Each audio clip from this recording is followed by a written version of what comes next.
Oslo. I løpet av ettermiddagen og kvelden det kommet melding om torpedering av 3 tyske skip utenfor norskekysten. Folk på Justøya var straks klar over at det var skjedd en krigsforlis. Da båtene kom ut, slo flammen opp av havet fra en stor masse olje som lå og fløt. Fartøyen gikk straks i gang med å ta opp de overlevende og de døde. Dette var nyhetene.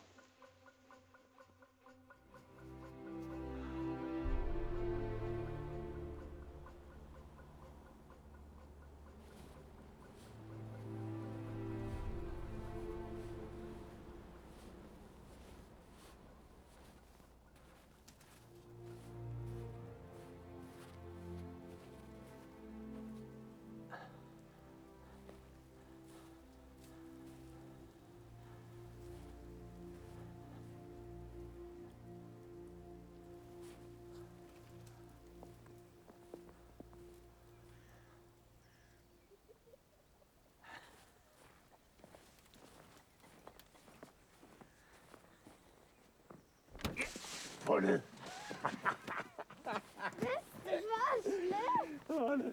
Kan du hjælpe mig? Finder du pigerne?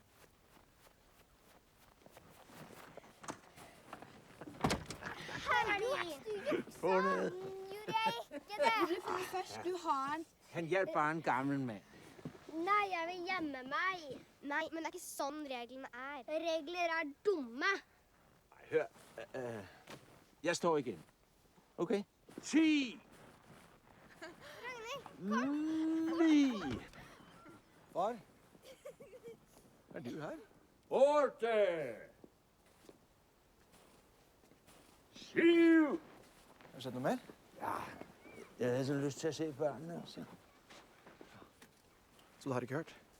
Hvad har jeg ikke hørt? Skipet som ble torpedert utenfor Lillesand på formiddag. Ja? Et titalls personer har blitt reddet. Alle er tyske soldater. De er her, far. Nå er de her.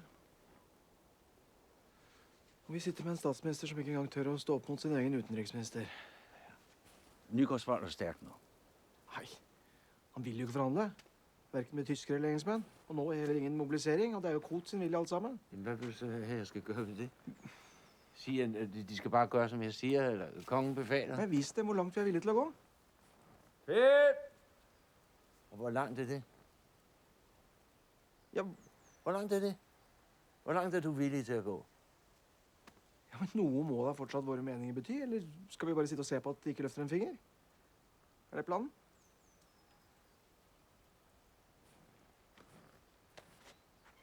Hei, far. Nej. Nico i telefon.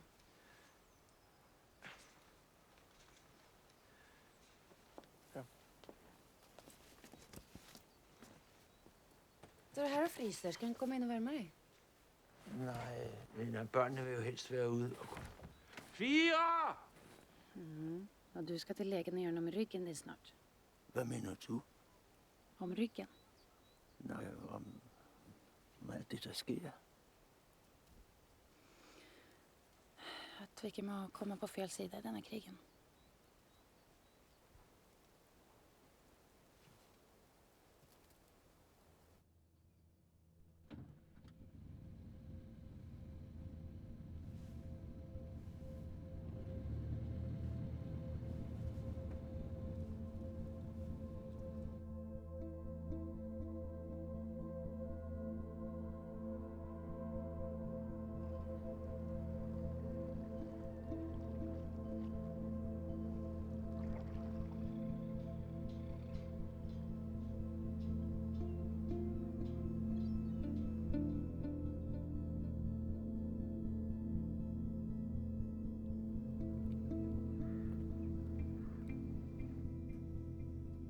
Dagsnytt fra Norsk Telegrambyrå må ikke kunngjøres videre. Anneliese, die Nachrichten.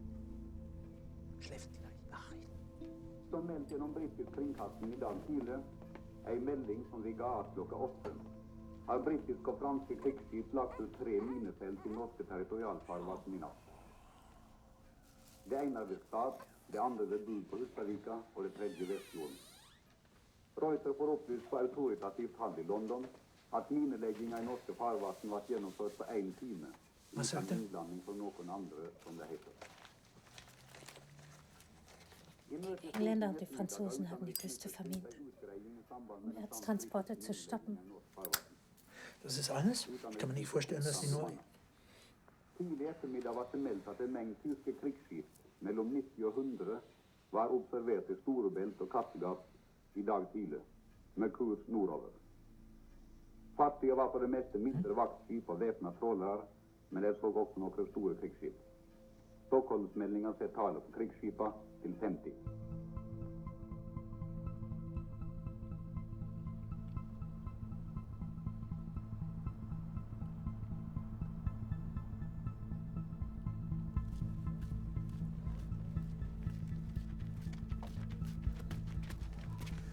Oberst, det har kommet meldinger om flere fremmede skip som har trengt seg fram ved Færder. Og Raue og jobbolærene melder nå om at de er i kamp. Mørklegg festningen. Ta kontakt med politimester Sandvik i Drøbak og be om å evakuere alle langs land fra Hallandspollen til Hvitsten. Vi har kun besetning til kanon 1. Ja, fordel mannskap på begge kanoner og tilkall alle ikke-stridende. Sett i gang øvelser umiddelbart. Vi har fremdeles ikke hørt noe fra Oslo, hverken fra forsvarsledelsen eller politisk hold. Det er ingen som har tatt en beslutning. Vi har ingen ordre om å skyte, oberst. Jeg vil ha alle kampledder besatt og klare til strid nå.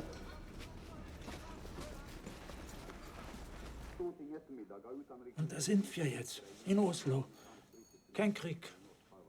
Ich habe meinen Posten. Gut, ich bekomme eine Weisung aus Berlin, aber immerhin, wir sind hier. Ich weiß ehrlich nicht, was ich sonst...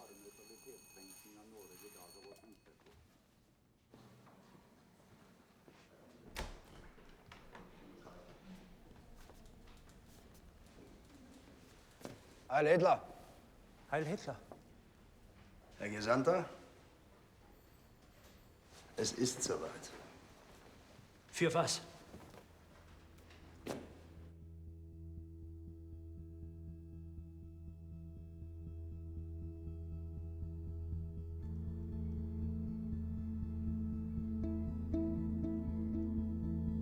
Jeg venter på at tale med min bror, kong Christian. Ja, så må de finde ham. Ja. Ja, jeg kan godt... Ja, jeg venter. Bestiller jo ikke andet. Jeg har ventet et kvarter nu. Ja. Deres Majestet, utenriksminister Koht ringte. Han ba meg meddele dem at fremmede krigsskip er på vei inn i ytre del av Oslofjorden. Deres Majestet, vi burde gå i kjelleren. Nej. Jeg skal jo ikke være fanget i mit eget hus. Karsten! Kikkert til Eriksen.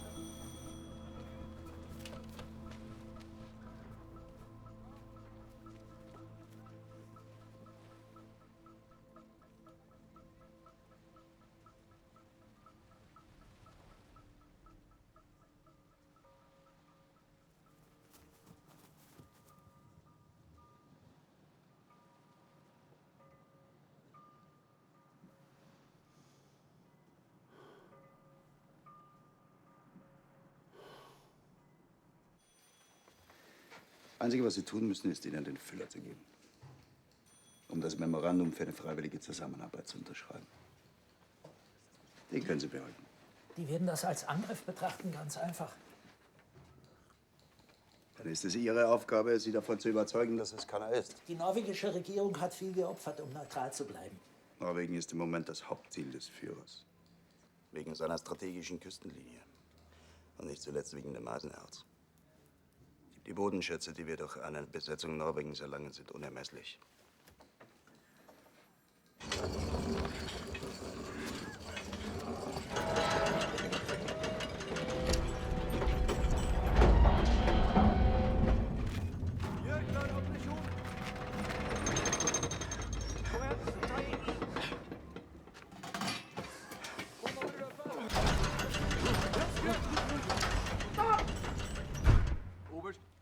Kanon 1 og 2 er klar til strid. Bra.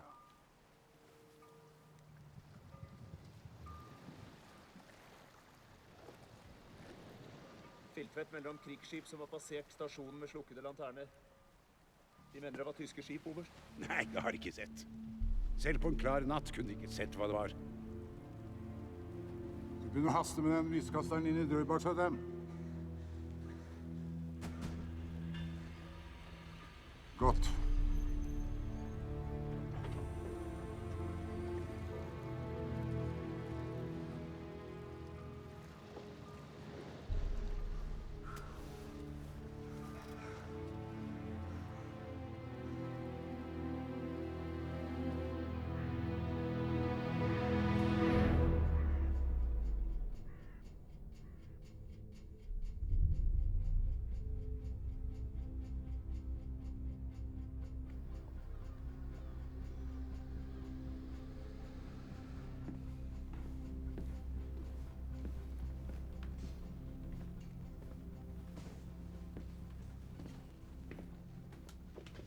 Guten Abend, Außenminister Kut. Herr Breuer. Im Auftrag des Führers des Deutschen Reiches übermittle ich der norwegischen Regierung dieses Angebot.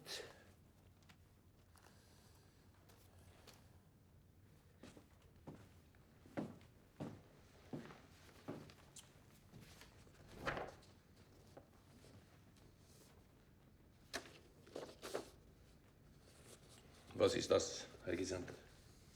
Wir sind hier, um Norwegen gegen eine bevorstehende britische Invasion zu verteidigen. Alles, was wir im Gegenzug erwarten, ist, dass kein Widerstand geleistet wird. Etwas sagt mir, dass sich ein Außenminister und ein Gesandter hier und jetzt darüber einigen können. Ich muss das mit der Regierung besprechen. Dann werde ich so lange warten. Die Regierung ist hier, nebenan.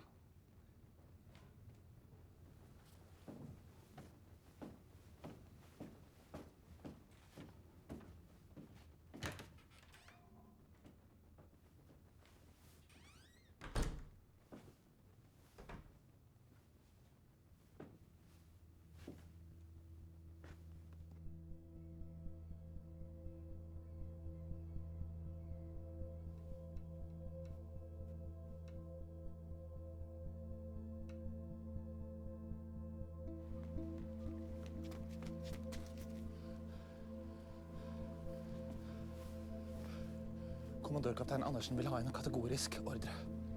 Om man skal avfyre torpedoer mot ankommende fartøyer. Koppås melder om silhuett av flere store fartøyer.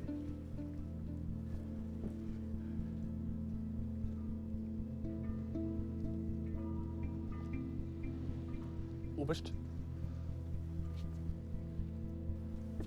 Færder og Polærene melder om kamp. Skipet kommer med i lav fart, uten lanterne inn i fjorden vår. Dette er krigsskip, så hvis fanden skal vi skyte, ingen diskusjon. Alle mann i posisjon! Alle mann i posisjon! Dieser Krieg zwischen Deutschland und England. Das wird der aberwitzigste Krieg werden, den man sich vorstellen kann.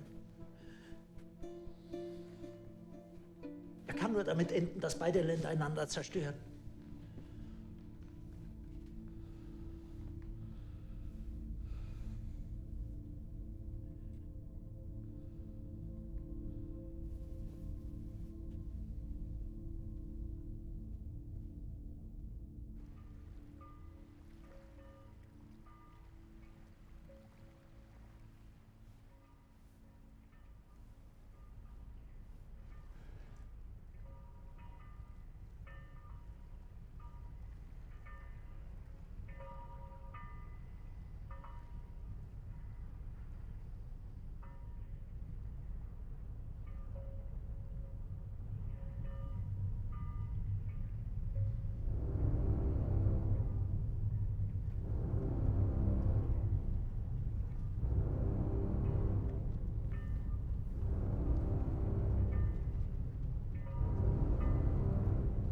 Sødem!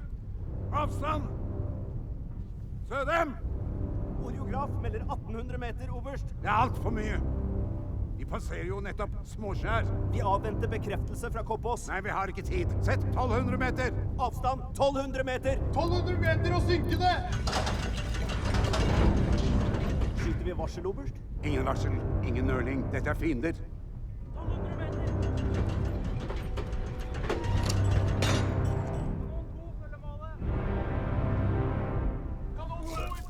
Men oberst, hva om vi tar feil? På min kommando. Ild! Kanoner! Ild!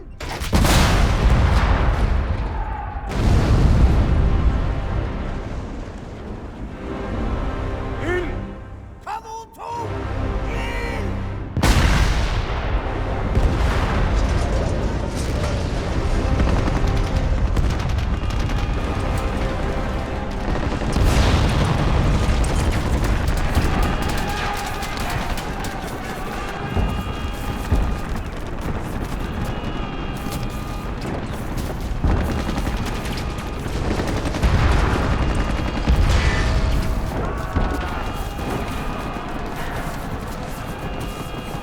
Hvor blir det av torpedoene til dem? Torpedobatteri! Fort!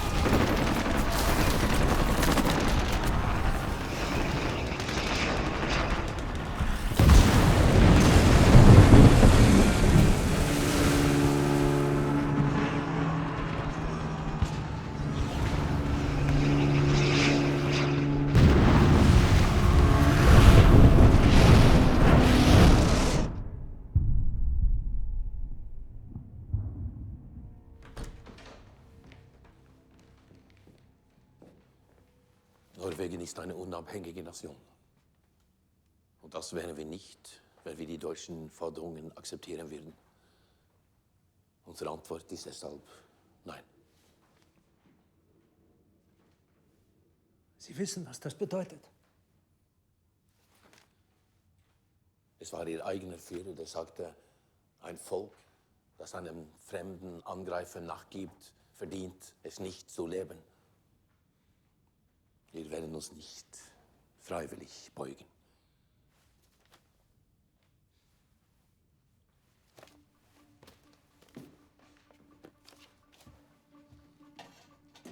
Deres Majestet, jeg beklager.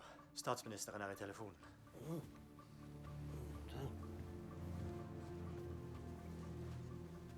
Der kom strømmen tilbake. Gudskjelov. Hallo? Vi har blitt invadert. De må tale højere, Nygårdsmål. Jeg sier at vi har blitt invadert. Et angrep på hovedstaden er slått tilbake, men stortingspresident Hambro mener det beste er å forlate byen straks. Det er satt opp et ekstra tog fra Østbanen, nå klokka 7.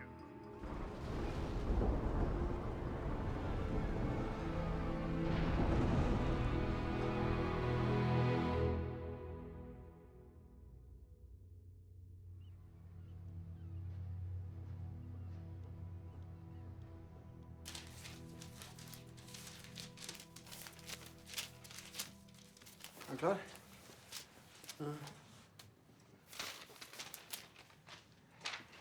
Bilene venter, far. Må vi dra. Ja. Er det mer? Jo.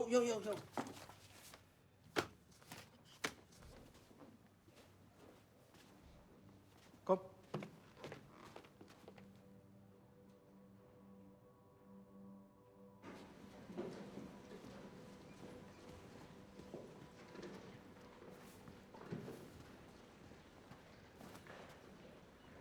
Hoffsjef Wedel Jarlsberg møter Deres Majestet på toget. Han tar over derfra. De tager ikke med. Jeg blir her til Deres Majestet har reist. Så melder jeg meg til tjeneste. Hvad vel? Hvor er børnene? Ja, de er i bilen. Alle er her. Jeg har glemt mine briller. Jeg har lagt dem i Deres væske, Deres Majestet. Ja, jeg har også glemt min dagbog. Den ligger også i Deres væske, Deres Majestet. Far. Jeg skal på toilettet.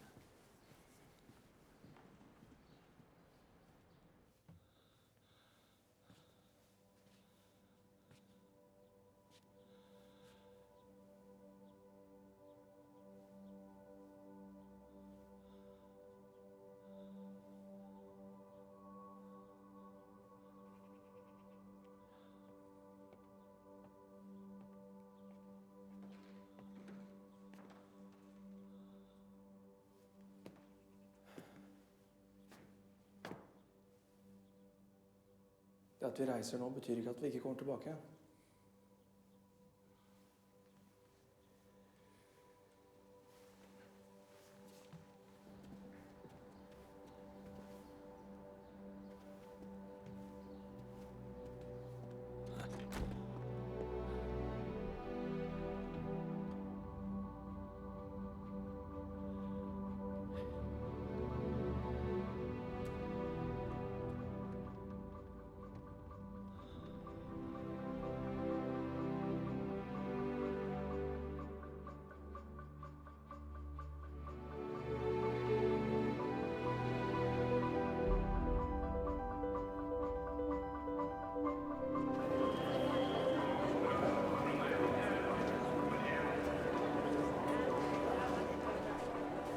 Godmorgen, Torb.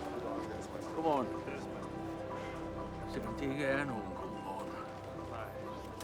Med den situasjonen som har oppstått, dette ekstratoget satt opp og går til Hamar. Det kongefamilien og regjeringen. Vær vennlig. Hold avstand. Takk. Hei, du lille bærkom, du der.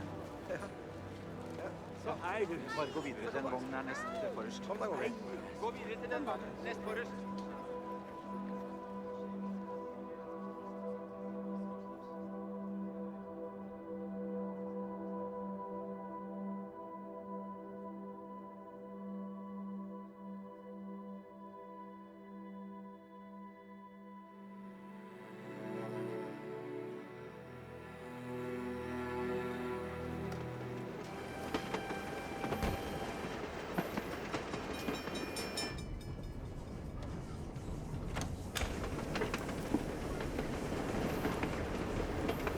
Vel møtt, Deres Majestet. Peder. Hei, godt å se. Det samme. Nei, barn. Peder? Ja, Deres Høyhet. Vel møtt. Godt dere kom med. Gå og legg lenger ned i vognen. Ja vel. Far, hvorfor ble ikke ordning med? Nej, han har meldt sig til tjeneste. Hei, Peder. Deres Høyhet. Barna ser jo ut til å ta det fint. Ja da, de tror vi skal bytte. Det vigtige er, at vi er sammen. Ja, visst. Familien er samlet. Vet du noe mer, Peder? Ja, jeg snakket med utenriksministeren nå nettopp. Ba meg meddele at det meldte om tyske skip ved alle store norske havner nå i morgentimene. Altså rett og slett hele landet. Men er det diplomatisk kontakt? Snakkes det sammen nå? Er det nå overhodet mulig for forhandling? Jeg synes vi skal overlåte forhandlingene til Koht og regjeringen. Olav? Ja. Vi fortsetter uansett mot Hamar. Ja, jeg må si meg enig med kronprinsessen. Hverken jeg eller regjeringen ønsker at Hans Majestet eller hans familie skal miste sin frihet nå. Jamen ved vi, at det er en invasjon, at det er en okkupasjon? Regjeringen holder et ekstramøte straks vi kommer til Hamar. Alle er på vei oppover nå. Noen er i biler, andre er her på toget. Det er stortingspresidenten som holder i det hele akkurat nå. Jeg foreslår rett og slett at vi setter vår lit til ham. Hambro er en mann som vet hva han gjør. Ja, han virker jo å være den eneste som har hodet med seg i øyeblikket, så det...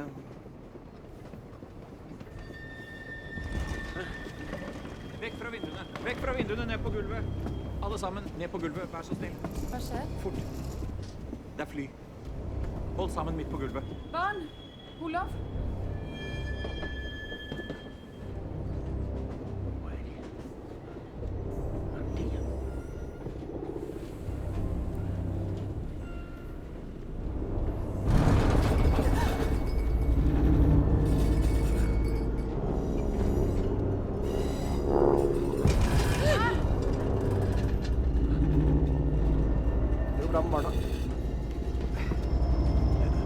Alle må ut av toget. Nå!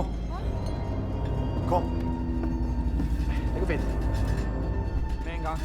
Kom igjen. Med en gang. Den veien. Deres Majestet. Barn! Kom igjen. Jeg tar den. Jeg tar den.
Verbinden Sie mich mit Außenminister Kut. Ja. Schnell. Ja. Sagen Sie ihm, dass ich ihn wegen weiterer Verhandlungen dringend sprechen möchte. Natürlich. Mich vorher von diesem Plan zu informieren. Auf die Idee ist wohl niemand gekommen. Nichts an dem Plan ist falsch. Es ist der Plan des Führers.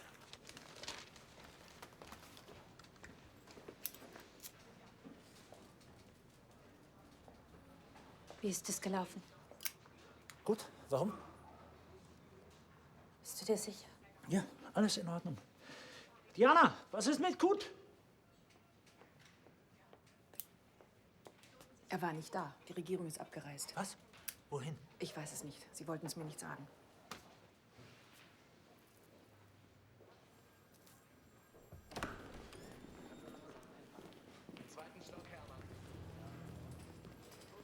Du wartest hier.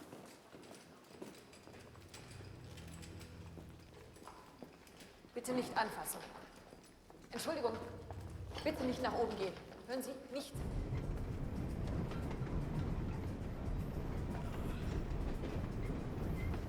Det er godt. Ja. Godt, du har næse.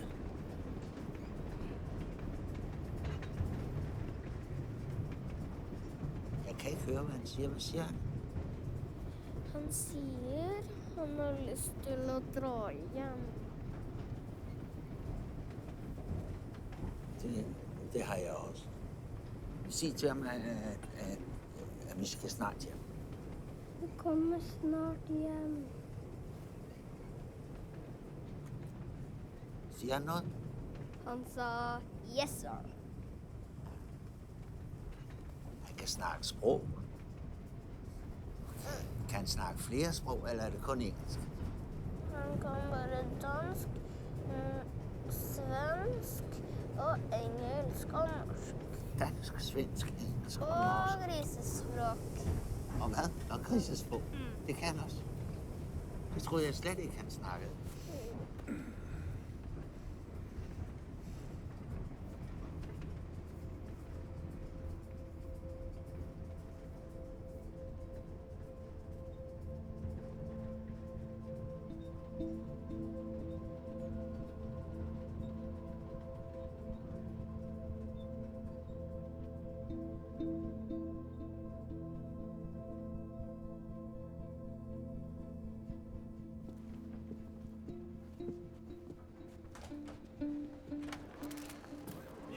Her. Han har Aftenposten på feil bilde. Deres Majestet, velkommen til Hamar. Tak. Statsminister. Hambro. Deres Majestet, jeg hører reisen deres har vært innholdsrik. Ja, det kan man sige. President, meget godt organisert reise. Takk, takk. Velkommen. Nå, hvad nyt? Tyskerne kontrollerer de fleste store norske byer. Stavanger, Bergen, Trondheim. Utenriksdepartementet er evakuert. De fleste er sendt hjem. Noen er på vei hit. Vi prøver å få kontroll over situasjonen. Jeg vet mer etter hvert. Ja. Oscarsborg har jo sænket et stort krigsskib på vej ind mod Oslo. Ja, det har reddet oss så langt, men festningen er under et stadig luftangrep, og vi må innse at Oslo også nå har tapt. Hvor står vi militært? Det er sendt ut alminnelig mobiliseringsordre nå på morgenen. Hvordan? Ja, med brev. Med brev? Det kom jo overraskende. Hva sier de? Overraskende? De mener alt dette kommer overraskende? Jeg vil streke under at vår tro på en nøytralitetslinje var og er fortsatt like klar. Ja. Vi er sikre på at tilbud om nye forhandlinger vil komme. Ja, og hva om det ikke kommer? Det har kommet. Nå for kun minutter siden jeg arbeider med å samle Stortinget. Jeg kjenner den tyske sendemannen Kurt Breuer godt. Han er en mann av diplomatiet og tilhenger av den norske nøytraliteten. Ja, og vi vil gerne forhandle. Ja, det er jeg skal få Stortinget til å diskutere nå. Vi blir her i byen på festiviteten teater.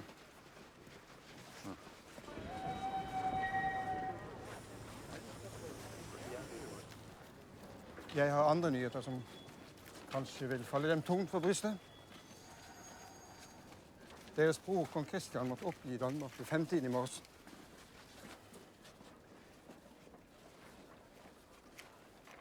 Om det hjelper, hadde han vel ikke noe særlig til valg. Nej, han havde vel ikke det.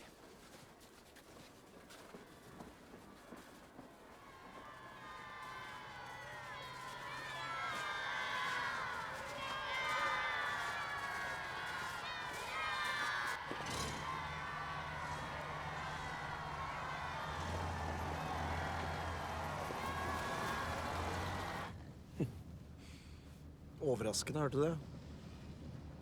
Vi stiller altså med elendige kort når vi skal forhandle nå. Fordi de ikke har mobilisert militære styrker som vi har bedt om i evigheter. Lad nu lige regeringen komme med et forslag, før du viser deg opp igjen, ikke? Ja, men vi er nødt til å kunne forhandle på egne premisser. Vi må ha noe å forhandle med. La meg snakke med general Locke. Eller noen andre militære, Ruge eller hvem som helst. Så får vi litt fart på dette her. Har du mistet forstanden? Ja, men vi må. Vil du ha at kongehuset skal gå bag om ryggen på regeringen? Ja, men det er fremdeles noen i militæret som faktisk hører på oss, i motsetning til regjeringen. Den splittelse, det er ikke det, vi har brug for. Du skal også tenke på, at der sidder stadig folk i Stortinget, som vil være glade for å slippe av med oss, ikke? Nå. Så hvorfor sitter vi her, da? Hvorfor er vi her? Hvis de ikke vil ha oss, og vi er uenige i alt de foretar seg. Forstår du ingenting? Du gør have ting så indviklet.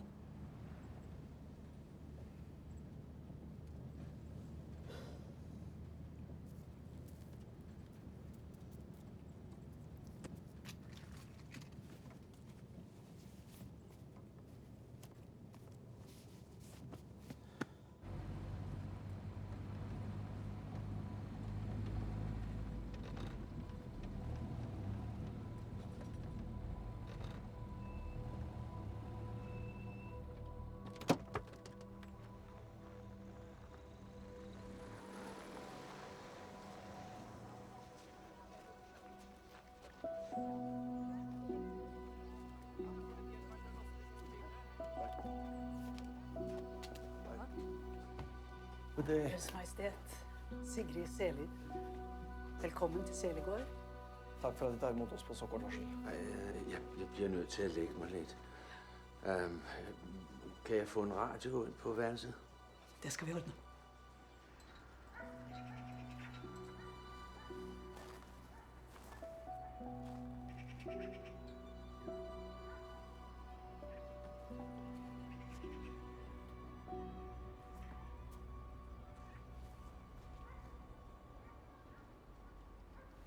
Ryan!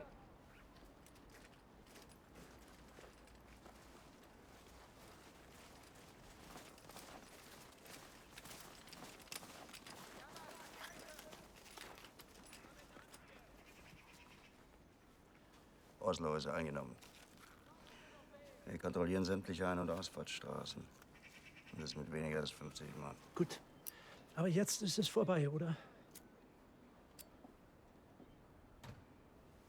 Es war ein Gemetzel, Herr Gesandter. Auf unsere Kameraden und auf den Stolz unseres Führers, die Blücher. Die Regierung ist geflohen, haben Sie gehört? Wir sind hier, um das norwegische Volk zu schützen, und so heißt man uns hier willkommen. Die Norweger hätten jeden bekämpft. Wir sind Eindringlinge für Sie. Lassen Sie mich verhandeln. Ich bin sicher, dass ich mit der Regierung Kontakt aufnehmen kann, bevor noch mehr Menschenleben verloren gehen. Wenn General Falkenhorst morgen hier ankommt, dann muss Norwegen unter unserer Führung stehen. Vom König bis zum letzten Bauer. Fallschirmjäger stehen bereit. Falls Ihre Verhandlungen innerhalb des heutigen Tages keine Ergebnisse zeigen, habe ich keine andere Möglichkeit, als sie einzusetzen. Innerhalb des heutigen Tages? Wie soll das gehen? Die Regierung ist untergetaucht. Dann finden Sie sie. Oder wir finden sie.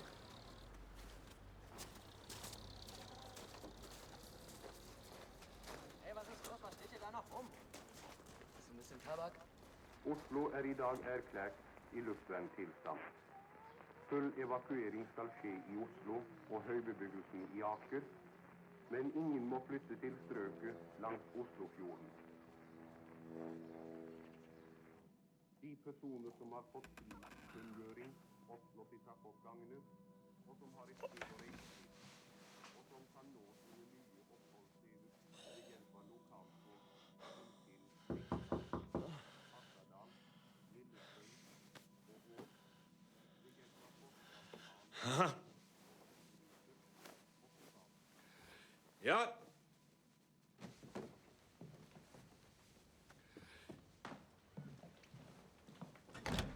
Bagasje. Ta ikke ikke med mer håndbagasje enn de kan få plassert over eller under klassen i befolkningsvekst. Statsminister. Deres Majestet. Har regeringen truffet en afgørelse? Nei. Men jeg har kommet til en personlig avgjørelse, Deres Majestet.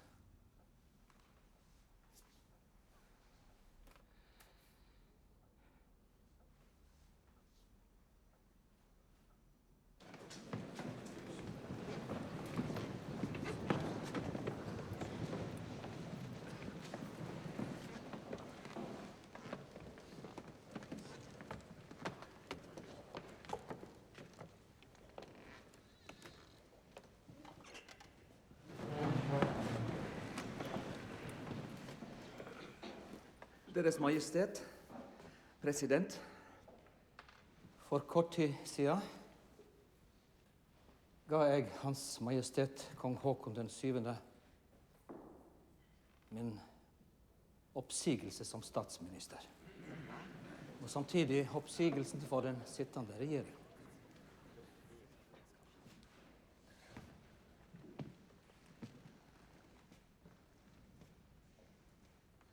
Jeg skal fatte mig i korthed, der er meget, vi skal. Som konge af Norge kan jeg ikke gøre meget andet end at acceptere regeringens opsigelse. Men ikke nu. For stortingspræsident Hambro har besluttet ikke at tage imod denne opsigelse. En beslutning, jeg støtter. Dette er ikke tiden til forhandlinger bag lukkede døre eller aftaler små grupper imellem. Dette er tiden, hvor vi skal være åbne over for hinanden. Og jeg vil være helt åben over for jer. Folket har valgt jer, som sidder her, for at lede sig i lette som i tunge tider. Derfor kan regeringens afskedsansøgning ikke accepteres, ikke i en tid, hvor folket så stærkt har behov for nogen som styrer.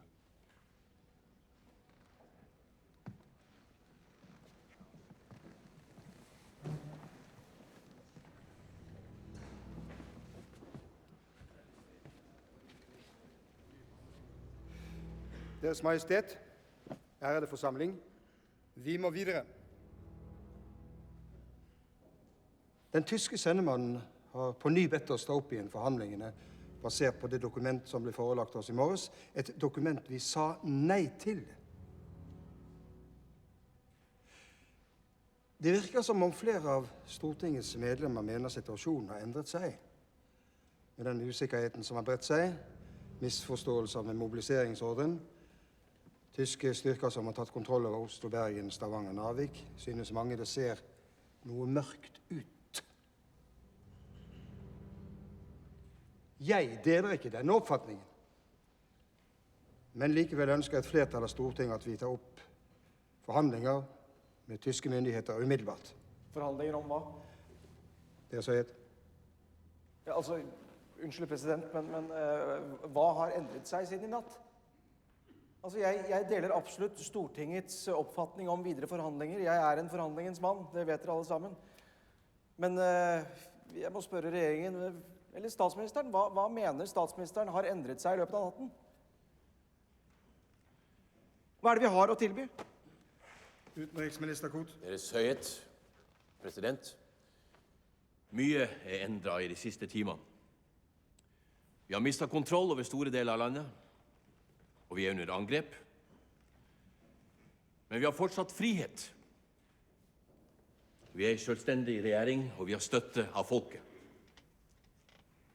Regjeringen ønsker å fortsette å forhandle, under forutsetning av en våpenhvile. Skulle vi få til en løsning, ikke ulikt det Danmark nettopp har sagt ja til, så er regjeringen positiv til det. Det ville redde mange liv.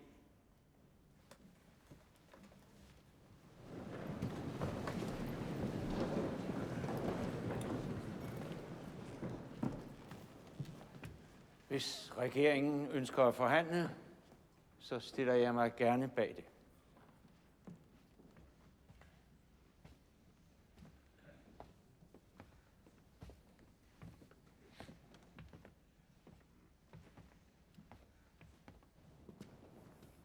Statsministerens avskjed var en gave fra oven.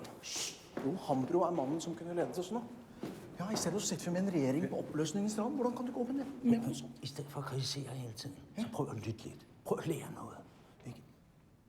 Vi er nødt til at stå sammen. Vi er nødt til at støtte regeringen. Ikke? Det handler ikke om, hvad du personligt måtte ønske eller ikke.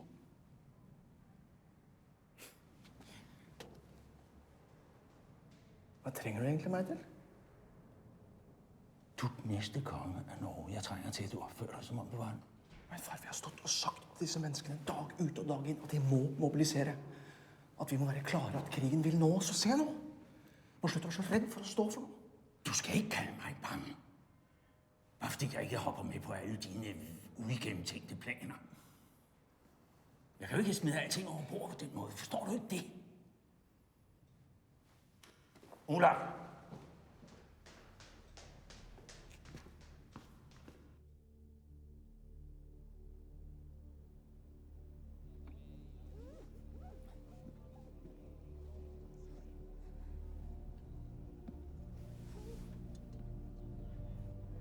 Gutter! Kan dere laste av?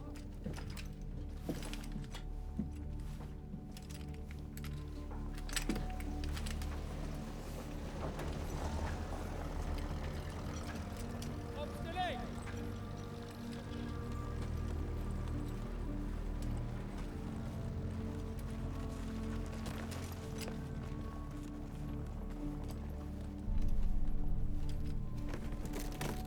Da ist sie.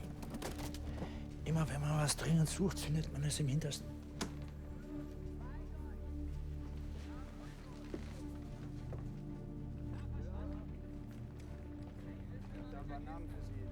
Haben Sie eine Ahnung, wohin Luftattaché-Spieler verlegt wird? Ich weiß es nicht. Und wer ist der Hauptmann?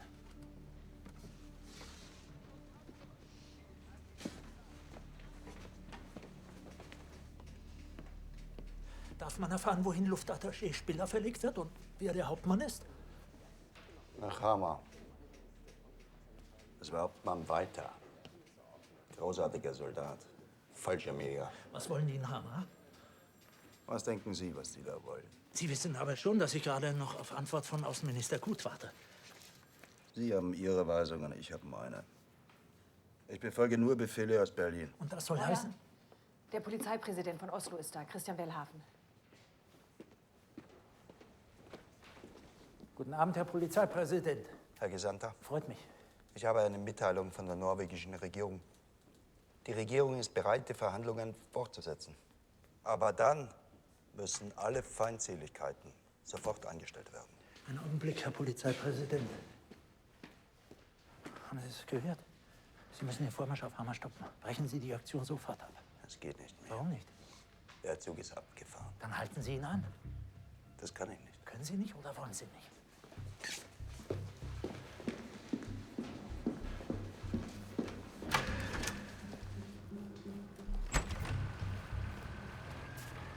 Hey! Hey! Stehen bleiben! Stehen bleiben! Anhalten! An!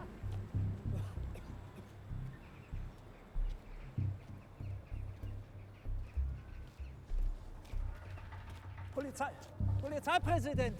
Warten Sie! Warten Sie, Herr Polizeipräsident! Ich habe leider nicht die Möglichkeit, jeden einzelnen deutschen Soldaten aufzuhalten, aber ich möchte verhandeln. Bitte unterstreichen Sie das gegenüber der Regierung. Würden Sie das tun? Mit Nachdruck.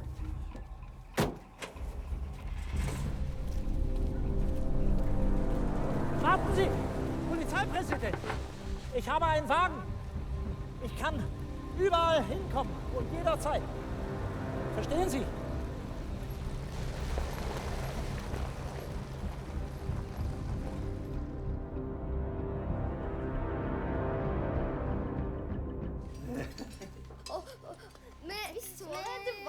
kastet den snøballen på oss. Du har ikke det. Så at du stod og så på oss. Hvad gjorde jeg? Ja, jeg så deg løpe hit. Det er bare noget, du siger. Har jeg ikke siddet her altid? Nei, det har du ikke. Ragnhild, jeg så det har han ikke. Jeg har ikke vært der hele tiden. Vidkun Quisling, Deres Majestet. den norske regjerings nye sjef, Hysj, Harald. gir nå en erklæring til det norske folk. Norske kvinner og norske menn. Proklamasjon til det norske folk. Etter at England hadde brutt Norges nøytralitet ved å utlegge minefelter i norsk territorialfarvann uten å møte annen motstand enn de vanlige intetsigende protester fra regjeringen Nygaardsvold, tilbød den tyske regjering, den norske regjering, sin fredelige hjelp, ledsaget av en høytidelig forsikring om å respektere vår nasjonale selvstendighet og norsk liv og eiendom. Unnskyld. Tyske styrker er på vei hit. Regjeringen har allerede forlatt Hamar. Som svar på dette tilbud om løsning av en for vårt land helt uholdbar situasjon, har regjeringen Nygaardsvold iverksatt alminnelig mobilisering og gitt den hensiktsløse ordre til de norske stridskrefter å motsette seg den tyske hjelp med væpnet makt. Selv har regjeringen flyktet, efter således lettsindig å ha satt landets og dets innbyggeres skjebne på spill. Under disse omstendigheter er det den nasjonale samlingsbevegelses plikt og rett å overta regjeringsmakten for å verne om det norske folks livsinteresser og Norges sikkerhet og selvstendighet. Vi er de eneste som i kraft av forholdene og vår bevegelses nasjonale mål kan gjøre dette, og derved redde landet ut av den desperate situasjon som partipolitikerne har ført vårt folk opp i. Regjeringen Nygaardsvold er trådt tilbake. Jeg tilføyer at slik som situasjonen har utviklet seg, er enhver fortsatt motstand ikke bare nytteløs, men direkte ensbetydende med kriminell ødeleggelse av liv og eiendom. Enhver embedsmann og andre stats- og kommunale tjenestemenn, og i særdeleshet alle vårt lands offiserer, i hær, marine, kystartilleri og luftvåpen, er forpliktet til å lyde ordre utelukkende fra den nye nasjonale regjering. Enhver avvigelse herfra vil medføre det alvorligste personlige ansvar for vedkommende. For øvrig vil det bli gått rettferdig og hensynsfullt frem mot alle landsmenn.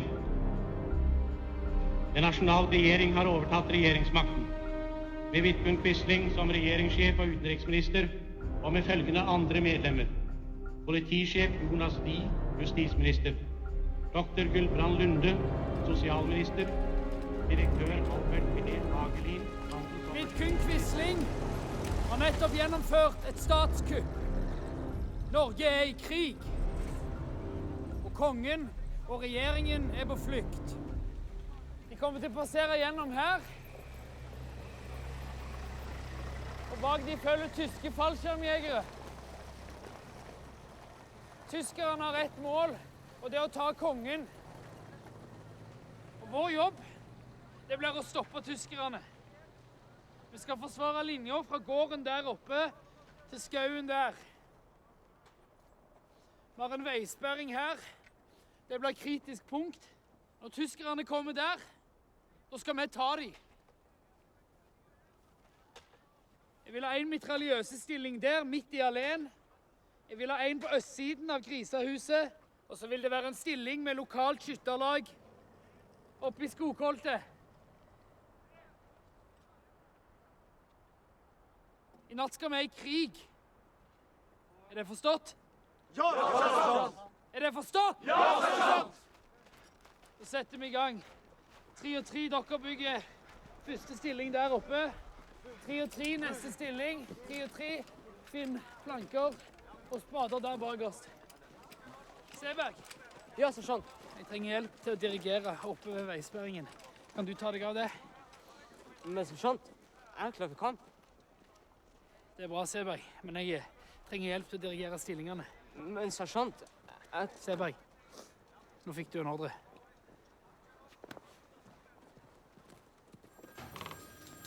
Jana, Verdienen Sie mich mit Berlin, Außenminister Ribbentrop. Soll ihr mir doch Quisling vom Hals schaffen? Wenigstens das kann er für mich tun. Ich kenne Quisling. Er ist ein Dilettant. Außerdem hat er nicht das norwegische Volk hinter sich. Rede mit ihm. Er wohnt doch nicht weit von hier. Mit wem? Quisling. Ich kann nicht mit ihm reden. Er hat gerade einen Staatsstreich verübt. Das würde meine ganzen diplomatischen Bemühungen zunichte machen. Du arbeitest für das Außenministerium und nicht für die Wehrmacht. Also bitte versuch nicht, deren Arbeit zu machen.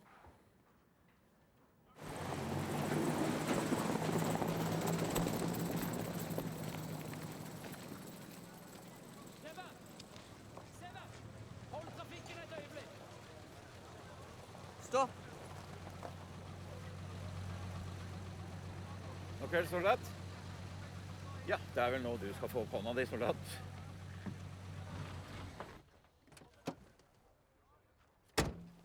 Vel, sergeant. Deres kongelige høyhet. Hva er planen her? Hvordan er dere gruppert?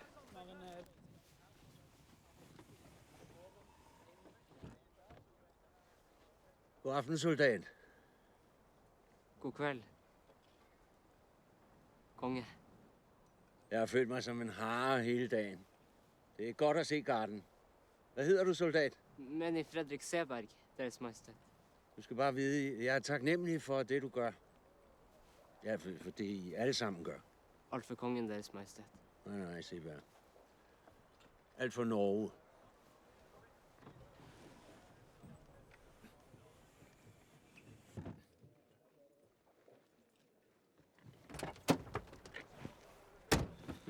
Dette er mer etter min smak. Dette er bra.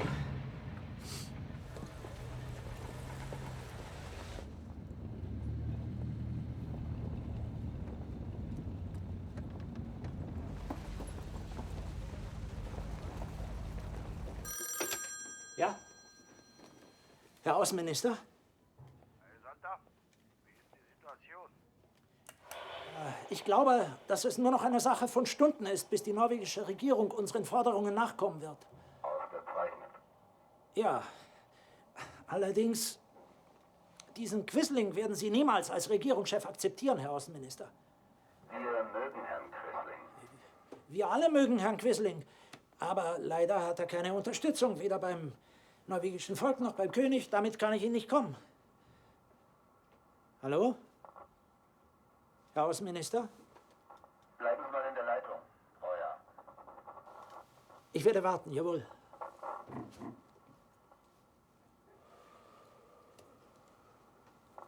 Herr Außenminister? Wer ist das? Heil Hitler, mein Führer!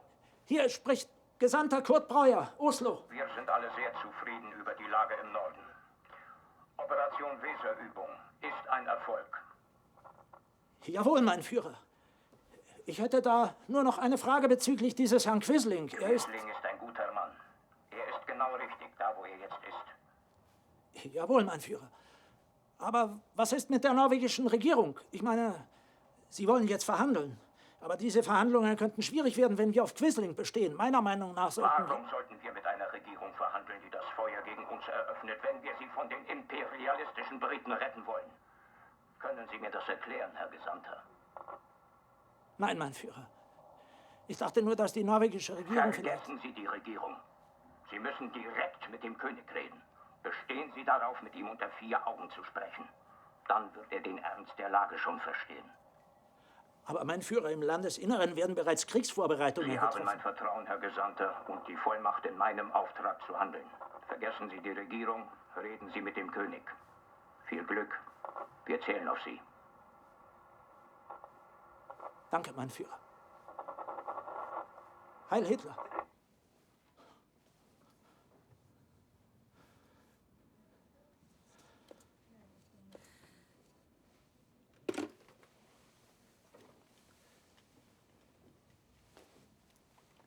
König Håkon wird Quisling niemals akzeptieren. Wenn ich mit Quisling als Asse im Ärmel komme, ist es vorbei. Der König ist geflohen, Kurt, und hat sich irgendwo versteckt. Quisling ist nur einen kurzen Spaziergang von hier entfernt. Rede mit ihm. Und was soll ich ihm deiner Meinung nach sagen? Soll ich ihn auf meinen Knien anflehen? Oder soll ich ihn fragen, ob ich sein Gesandter sein darf? Wenn du glaubst, dass es so leicht ist, dann mach doch du meine Arbeit und ich mach deine. Ich bin ein Diplomat, ich arbeite für den Frieden. Was für eine Diplomatie. Welcher Frieden? Hör auf, dich Diplomat zu nennen. Du arbeitest für Hitler. Du bist bloß ein Soldat. Und jeder kann sich Diplomat nennen, wenn er seinem Partner eine Pistole an den Kopf setzt.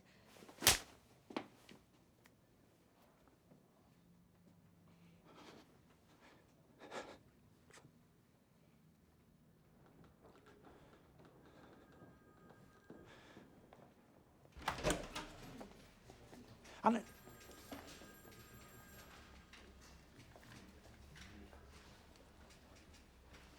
Alles in Ordnung? Was spricht Berlin?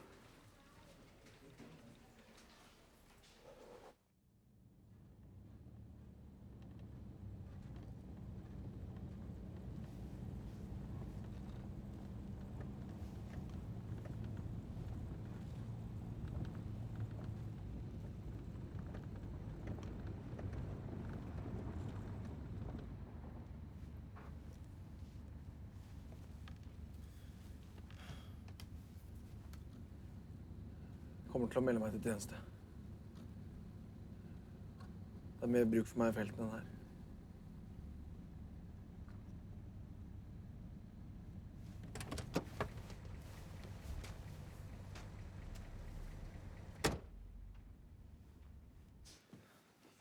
Hvordan kan jeg be folk dra ut i krigen om jeg ikke gjør det selv? Om jeg ikke tør det selv? Han soldaten som han som stoppet oss på Midtskogen. Den guttungen, hva het han? Seberg. Ja, Seberg. Som snakket med far. En ung gutt stod der i kjempestor hjelm og svært våpen. Alt for ung. Hvordan skal jeg kunne se ham i øynene? Hvordan skal jeg kunne ta han i hånda? Hvordan skal jeg la han salutere meg om jeg ikke er villig til å gi akkurat det samme som han er villig til å gi? For landet vårt. For folket. Kjære deg, Märtha, jeg trenger å kunne se meg selv i øynene og si at jeg prøvde alt jeg kunne.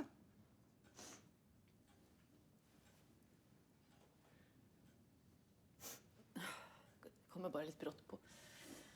Jeg synes vi hadde snakket ferdig om dette. I vinter. Ja, jeg vet det. Det har skjedd mye siden i vinter, så jeg...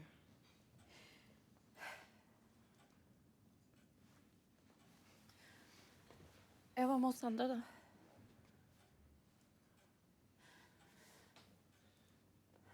Dere holder sammen.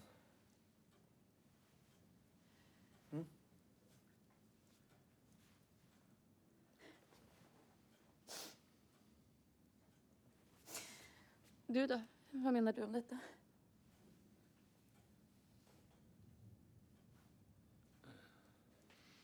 Deres Majestet, om jeg kunne få be om ordet.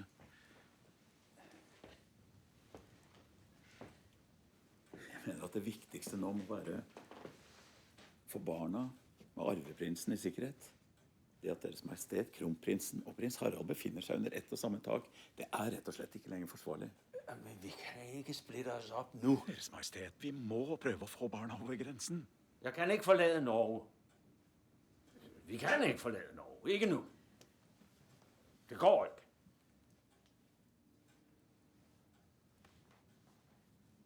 Bedre og rett. Harald er viktig. Og dere blir også mindre sårbare sånn. Dere to.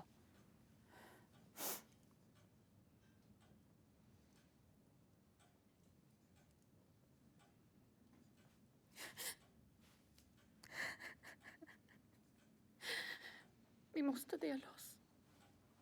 Dere to holder sammen. Jeg tar med meg barn og reiser til Sverige.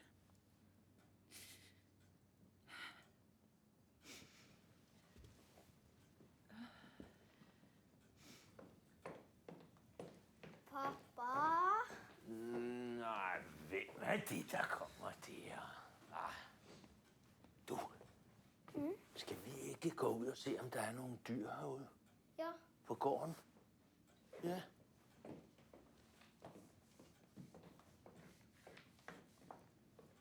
også prøvet at ride på hestene.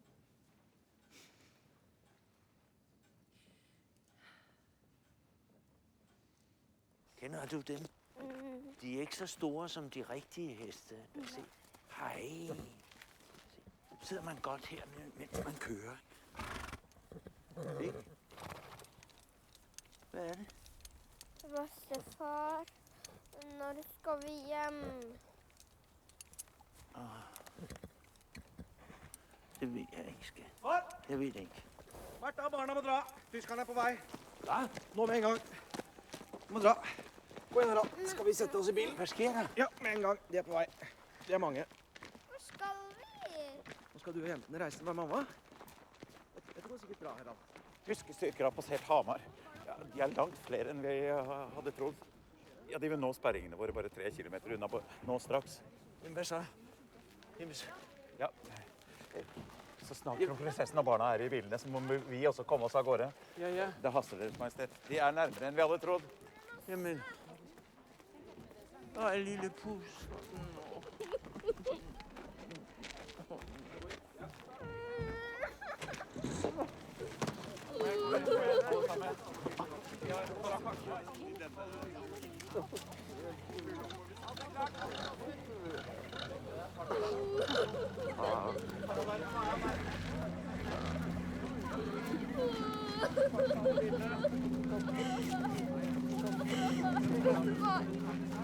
Gå inn i bilen.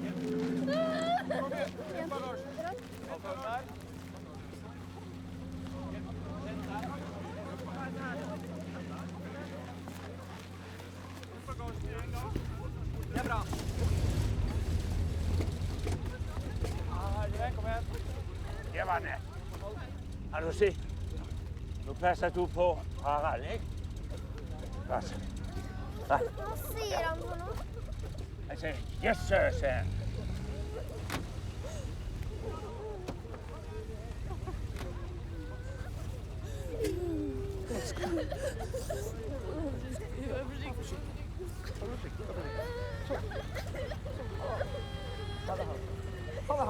Ha det. Kjør. Nei, stopp!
Dette hadde jeg sverget aldri skulle skje. At jeg skal forlate dem sånn.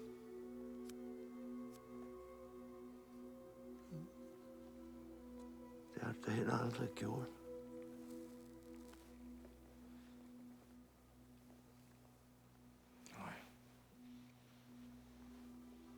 Nei, jeg vet. I motsetning til visse andre. Ej, nu må du lade mor være i fred. Hun gjorde det så godt, hun kunne.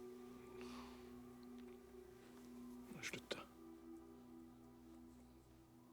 Hva? Du må slutte å si det. At hun gjorde så godt hun kunne. Slutt å si at hun var der for deg, at hun prøvde. Hun gjorde jo ikke det. Hun drev med de fordømte hestene sine i England. Reiste jo vekk så fort det var mulig. Hun var jo stort sett borte.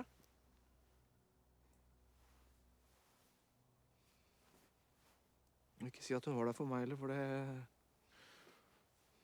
Det var det du som var. Du var det. Du og nannyen, da.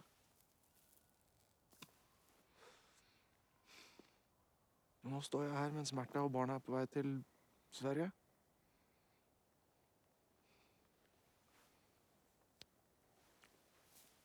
Den dag i 1905, hvor vi kommer op. Vi kom sejlende.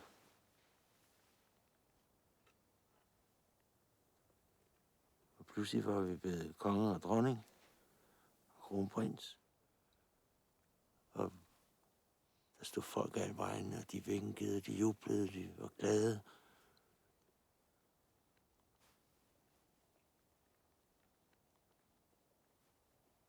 Og du er ikke større end Harald endnu. Du er sådan en hvid kjole, som mor havde bestemt. Så du lignede en lille pige. Og jeg var nødt til at bære dig hele tiden. Fordi du var så bange. Og du var så vred. Og sagde jeg hele tiden, at far, jeg vil godt rejse hjem nu. Og jeg havde truffet valget. Jeg havde valgt. Du havde jo ikke noget valg. Jeg valgte for dig.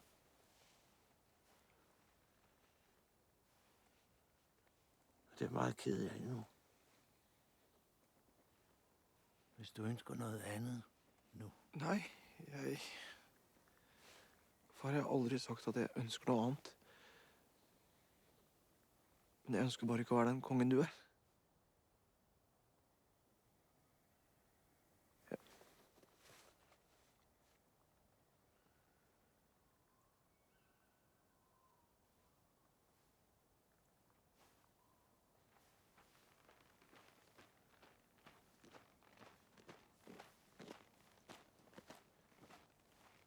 De vil at vi stopper i Nybergsund.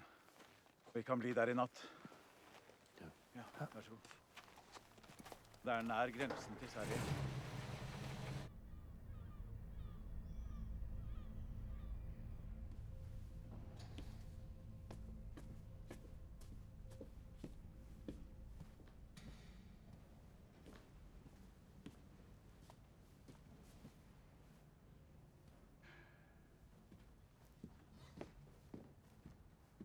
Hallo? Ist da jemand? Guten Abend. Sprechen Sie Deutsch? Ja. Ich bin Gesandter Kurt Breuer. Und wer sind Sie? Waldemar Johansen. Ich bin der Büroleiter. Sehr gut. Sie müssen mir helfen. Ich muss König Håkon eine Nachricht zukommen lassen. Es ist dringend. Ich habe keinen Kontakt zum König. Da mussten Sie mit jemandem beim königlichen Schloss sprechen. Hören Sie, ich bin der oberste diplomatische Repräsentant des Deutschen Reiches in Norwegen und ich befehle Ihnen, mich mit der Regierung und dem König in Verbindung zu setzen. Es geht um Leben und Tod. Ist es dafür nicht etwas zu spät? Sie bombardieren uns doch schon in Schutt und Asche. Ich bin ganz allein hier. Ich begreife nicht, wie Sie sich erlauben können, über Verhandlungen zu reden. Nachdem Sie alles getan haben, um diese unmöglich zu machen. Bitte glauben Sie mir, dass ich hier im Land nur helfen möchte. Ich bin bereit, alles dafür zu tun, um einen Krieg zu verhindern und eine Lösung auf dem Verhandlungstisch zu finden. Ich habe den persönlichen Befehl des Führers, die Kampfhandlungen zu beenden, aber ich brauche jemanden, der mir ein Treffen mit seiner Majestät König Håkon ermöglicht. Also bitte helfen Sie mir, verdammt nochmal!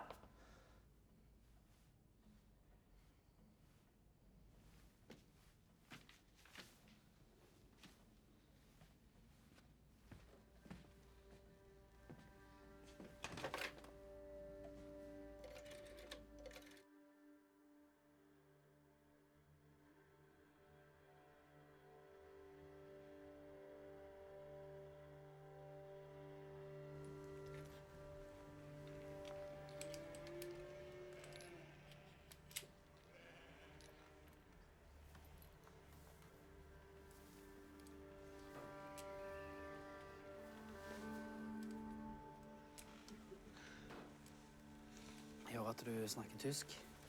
Ja. Ja, det er bra. Det kan være godt å ha deg i nærheten da, hvis...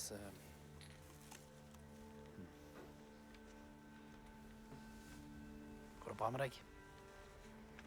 Ja.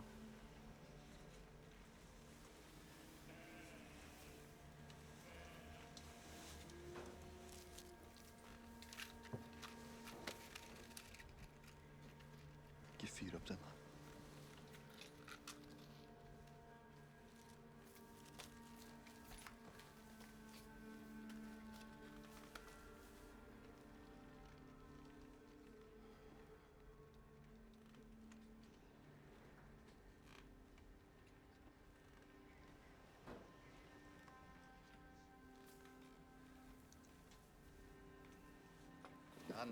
Wiedersehen.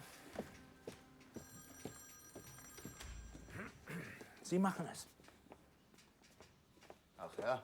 Treffen mit dem König, morgen Mittag. Wirklich? Unter einer Bedingung, dass der Vormarsch deutscher Truppen unverzüglich gestoppt wird. Das habe ich Ihnen zugesagt. Das geht nicht. Verzeihung? Walter und Spiller sind an Hamar vorbei. Wahrscheinlich sind sie gleich in Elveröm. Haben Sie nicht gehört, was ich gerade gesagt habe? Ich habe eine Audienz beim König von Norwegen. Wir haben unsere diplomatischen Ziele erreicht, Herr Oberstleutnant. Meine Befehle lauten aber anders, Herr Gesandter. Ich habe den persönlichen Befehl des Führers. Ich habe dieses Treffen arrangiert. Wollen Sie mir jetzt wirklich im Weg stehen? Von mir aus machen Sie Ihre Arbeit. Und wenn Sie Erfolg haben, dann herzlichen Glückwunsch. Aber sagen Sie mir nicht, wie ich meine Arbeit zu tun habe.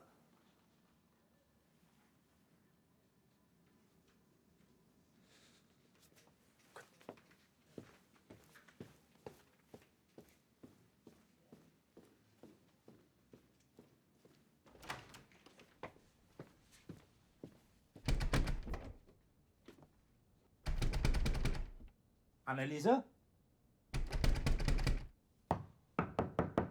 Anneliese, ich bin's. Anneliese, mach auf!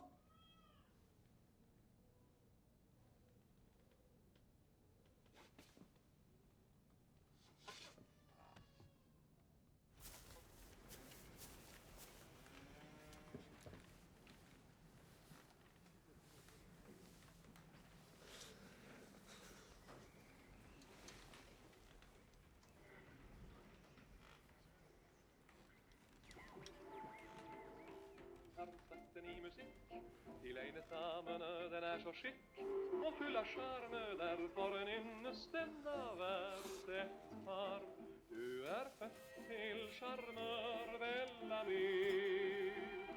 Alt du sier og gjør, Bellamy, setter hjerter i brann, og du er jo just en mann som bedåre oss kan, Bellamy. Hver en dag forelskes på ny, men for henne det vil kun bety at hun allting vil gi for å bli ditt sjarmeri. Bellamy, Bellamy, Bellamy.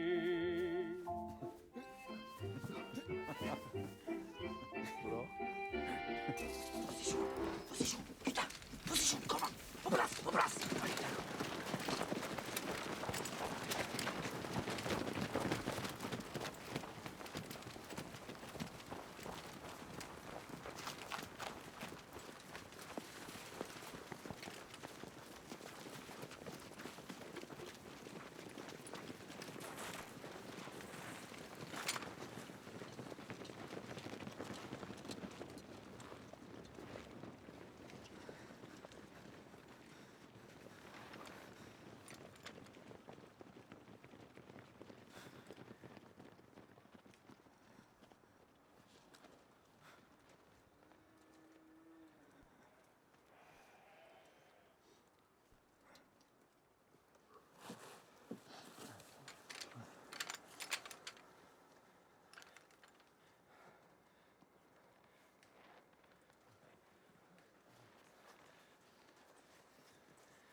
Vi må vente på ordre.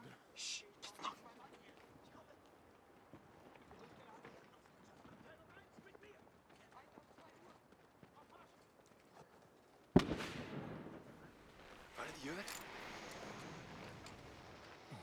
Kan jeg skyte? Vent på ordre.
Deres Majestet.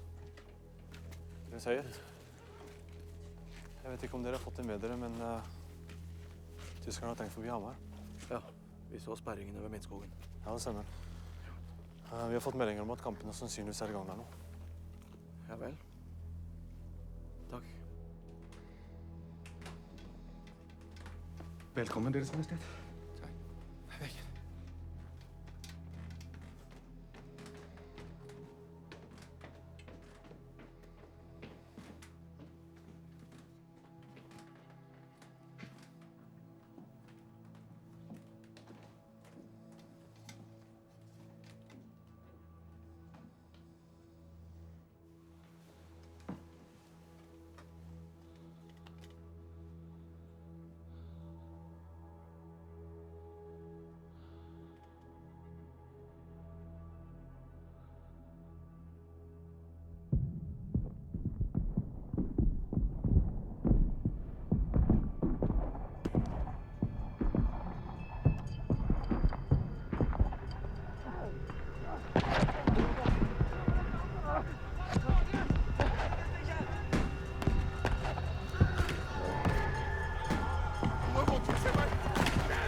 Væk!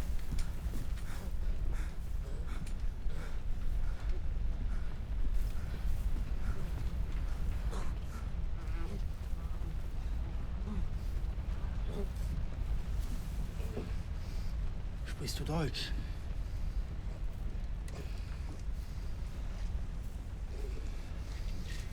Antworte. Wohin zieht ihr euch zurück?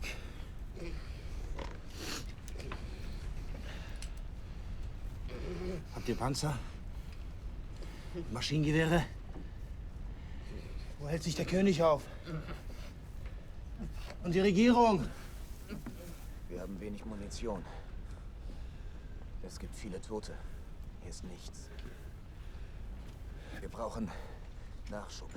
Bataillone. 200. Was ist? Mehrere. Maschinengewehre. Was für Bataillone?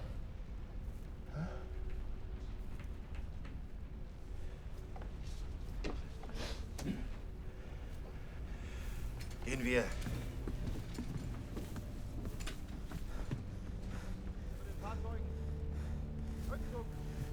Bataljoner? Garden har vel ikke flere oppover her?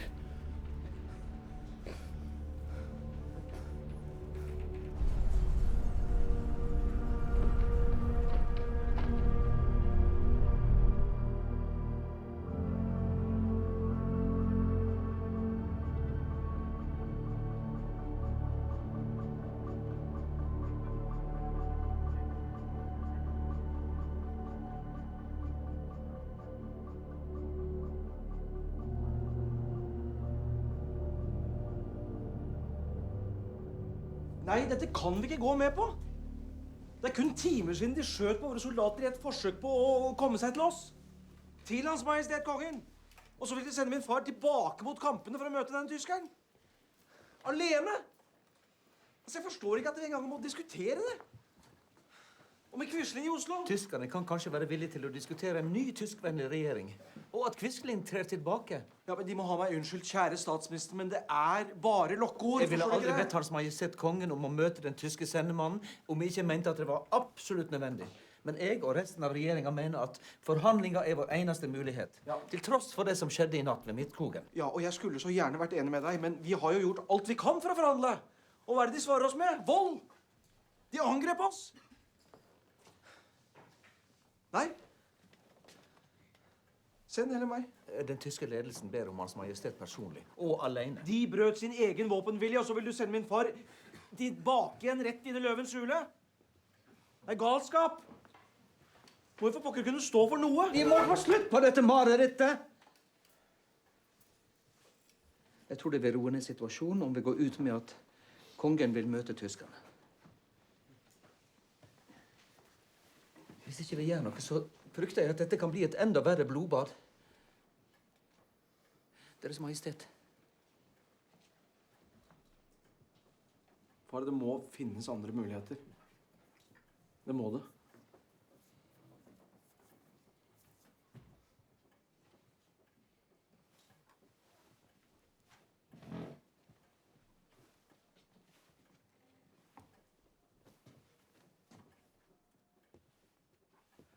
Jeg mener at vi kan unngå et blodbad om vi forhandler med den tyske sendemannen. Kunne jeg fått snakket litt med min far alene? Vær så snill. Ja, selvfølgelig. Mine herrer, la oss trekke ut.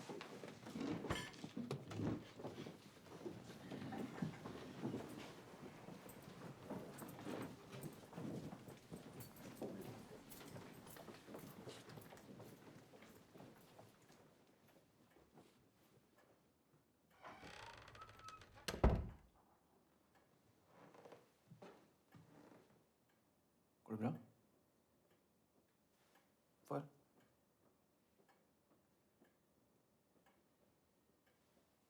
Er alt i orden?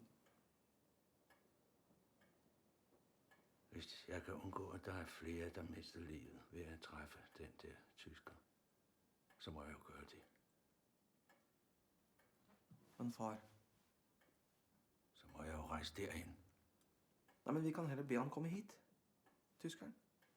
Jo, vi avtaler et nøytralt sted, og så får vi ham hentet og brakt til oss. De kan ikke be deg om å dra til Elverum nå, det er ikke sikkert. Selv om Koht har lovet han et møte med deg, så trenger du ikke å dra. Jeg råder deg på det sterkeste at du ikke drar. Tenk hvis det er en felle. Du taler om, at du vil gøre din pligt. Det er min pligt.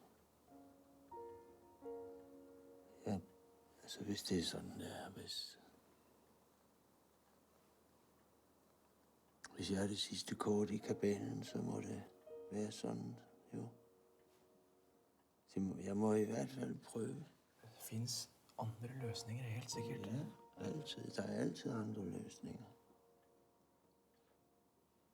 Men er de rigtige?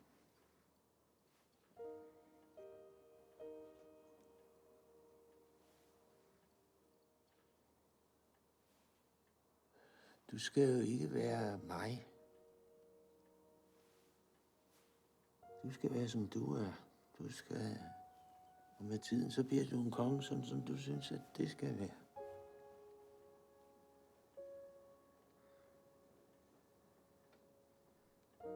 Men far, hvis du drar, så drar i hvert fall jeg sammen med deg. Jo. Det ved du jo godt. Det kan vi jo ikke.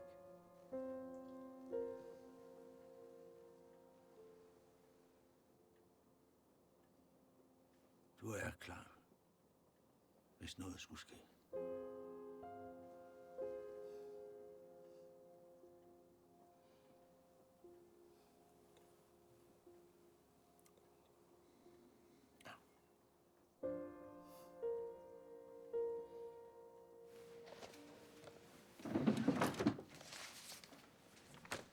Was denken Sie, was dabei herauskommt? Glauben Sie wirklich, der König wird Quisling anerkennen? Nach heute Nacht? Das nehme ich aber nicht auf meine Kappe. Den Schlamassel haben andere zu verantworten. Denken Sie an Ihre Familie. Hat die nicht schon genug durchgemacht? Lassen Sie mich den König holen. Sagen Sie mir einfach, wo er steckt. Sagen Sie Ihren Männern lieber, sie sollen sich zurückhalten. Die nächsten paar Stunden spielen wir nach meinen Regeln. Was gibt's da zu regeln? Wir verhandeln nicht. Wir nehmen uns, was wir wollen. Sie sind nicht der Einzige, der nach Elverum fährt. Behalten Sie den Himmel im Auge. Man weiß nie, wann einem der auf den Kopf fällt.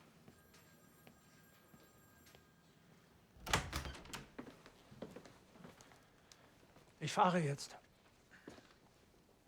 Wenn alles gut geht, bin ich abends wieder zurück.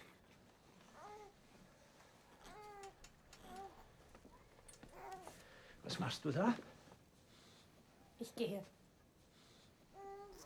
Und Clara nehme ich mit. Wohin? Nach Hause. Ich kann dir gar nicht sagen, wie leid mir das alles tut, Anneliese. Verzeih mir bitte. Kannst du mir noch einmal verzeihen, bitte? Ja? Herr Kissinger? Ich komme gleich. Die Wagen warten. Ich komme gleich, habe ich gesagt.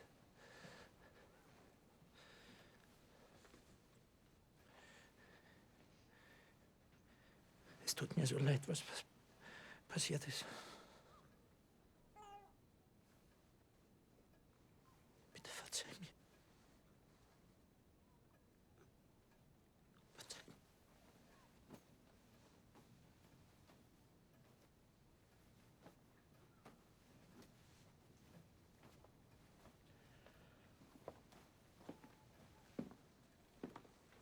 Aha, wen haben wir denn da? Auf Wiedersehen, mein Schatz.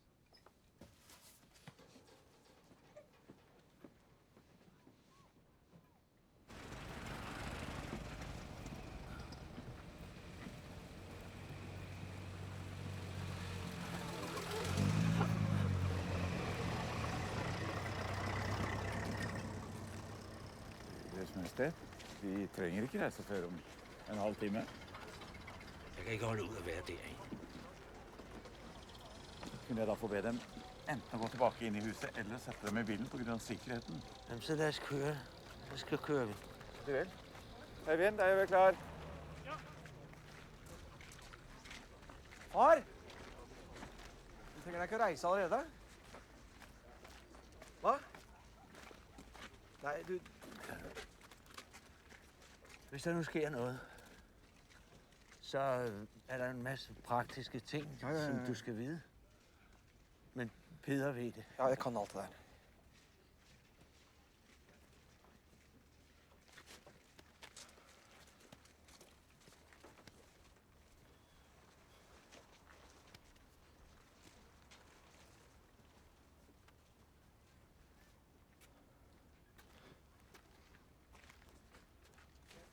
Du må aldrig blive alene. Du skal hele tiden have Märtha ved siden af dig. Så det... Hvis der sker noget, så skal der være en, du stoler på, en du elsker. Pas på børnene.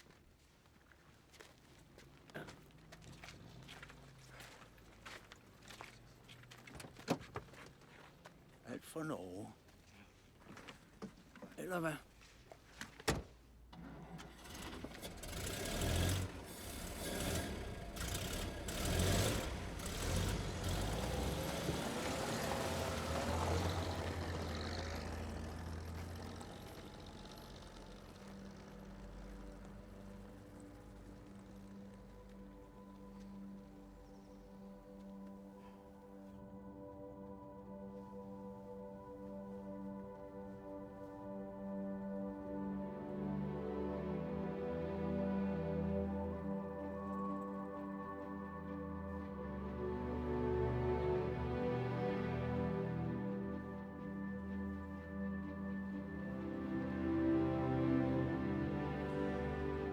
Deres Majestet.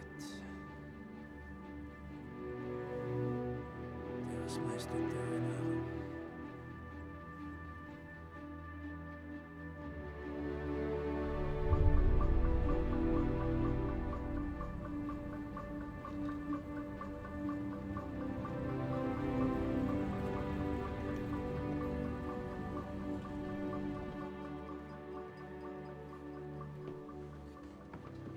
Deres Majestet. Gut.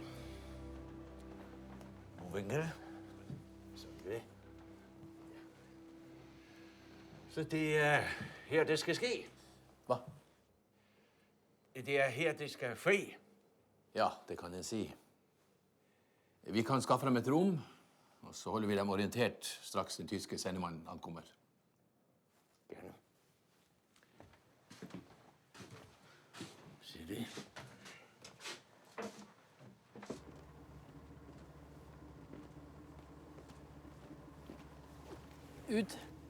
Ut av bilen. Was sagt er? Få han ut. Fragen Sie den Mann, was er will. Nei, kun han. Steigen Sie wieder ein, Jan. Jan, dich. steigen Sie wieder ein. Ich mach das. Nein. Nur dich. Verzeihung, wir haben es wirklich eilig. Uns läuft langsam die Zeit davon. Wenn Sie also bitte... Ti still. Verzeihung, ist das wirklich... Entschuldigung, verstare Tysk? Verstare Tysk? Nei. Ich bin der deutsche Gesandte.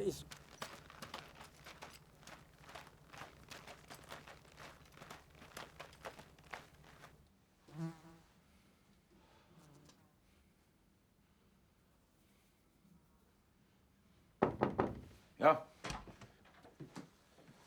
Skulle det være noe mer kaffe? Nej, jeg tror, det rækker. Deres Majestet.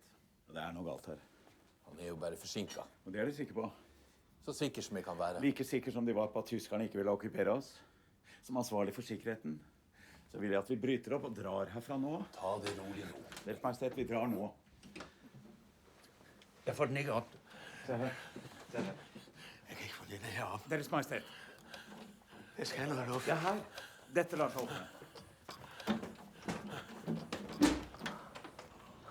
Der kommer han. Er de klare? Ja, Deres vi Majestet? kommer. Da går jeg ned og tar imot.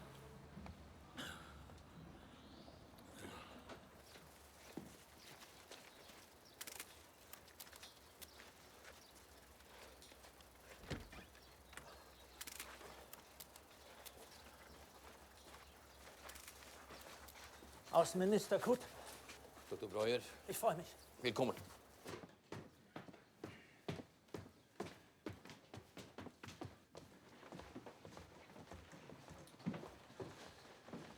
Ihre Majestät, der Einare. Mein Herr. Danke.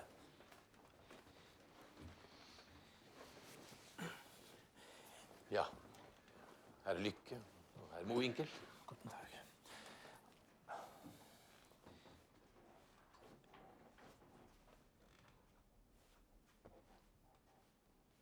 Jeg har forstått at Hans Majestet forstår tysk. Mit Eurer Majestät Erlaubnis wäre ich euch sehr verbunden, wenn wir die Unterhaltung auf Deutsch fortsetzen könnten. Bedauerlicherweise ist mein Norwegisch nicht robust genug.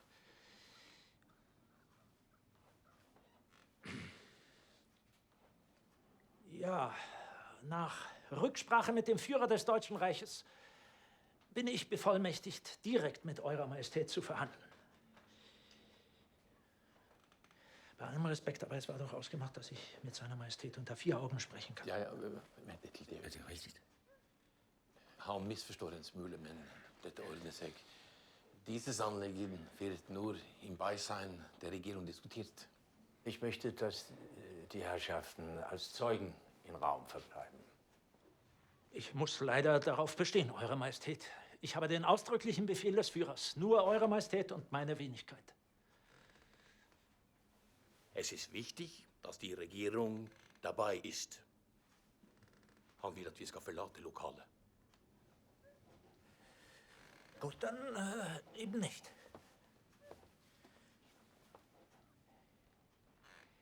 Ihres Majestät.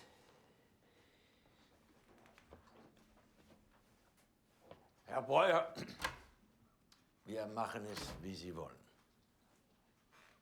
Ja. Mine herrer, da forlater vi rommet. Kom.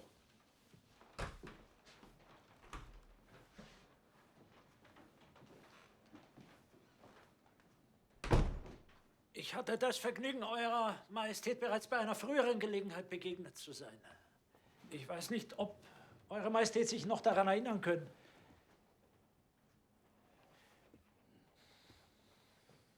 Für mich war es jedenfalls ein großer Tag.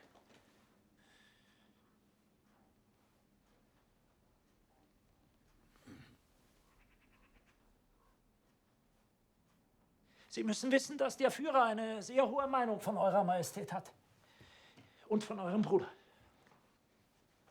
Auch ich habe den allerhöchsten Respekt vor dem norwegischen Königreich und vor der Monarchie als Institution. Aber wie die Dinge nun mal liegen, haben wir jetzt die Kontrolle im Land.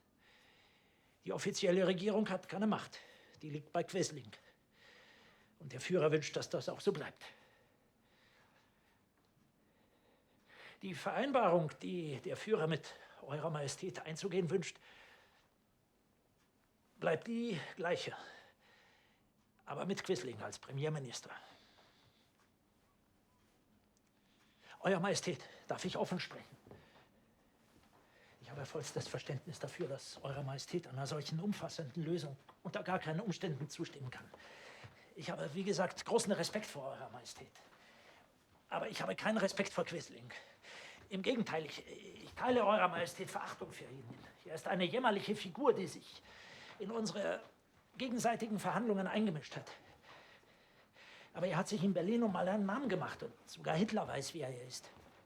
Deshalb wollte ich Eurer Majestät unter 4 Augen sprechen, weil ich bereit bin, euch einen alternativen Vorschlag zu machen. Die Vereinbarung bleibt die gleiche, ohne Erwähnung Quislings.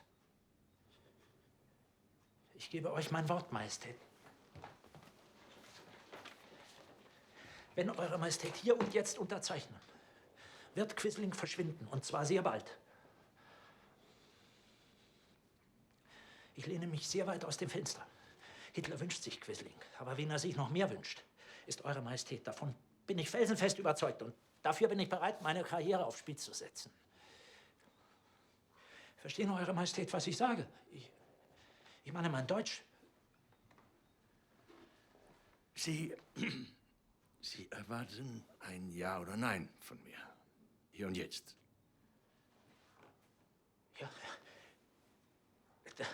Das ist ein einmaliges Angebot. Sie können Norwegen retten, Eure Majestät. Sie können zum größten Helden des Landes werden, zu einem Volkskönig. Wissen Sie, dass ich in der ganzen Geschichte Norwegens der erste vom Volk gewählte König bin? Norwegen ist eine Demokratie, dem Volk die Wahl überlässt, wo man auf das Volk hört, das Volk respektiert. All das würde ich nicht tun, wenn ich Ihnen hier und jetzt eine Antwort geben würde.